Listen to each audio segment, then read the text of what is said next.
దీని మంచిగా కటింగ్ చేసుకుంది. భోగి నాడు మంచి తలస్నానం చేసుకొని ఈమె కూడా గుడికి వచ్చిందిరా. ఇక్కడ చూడ బాబోయ్, చాలా యోగులు సిద్ధులు తపస్సు ఎలా చేశారు, వీళ్ళు కూడా అలాగే చేస్తున్నారు.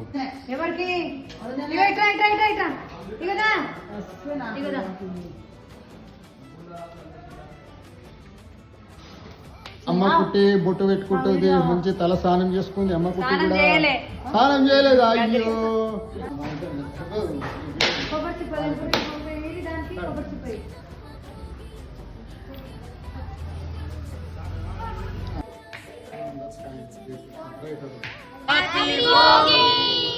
మీ అందరికీ ముందుగా భోగి శుభాకాంక్షలు.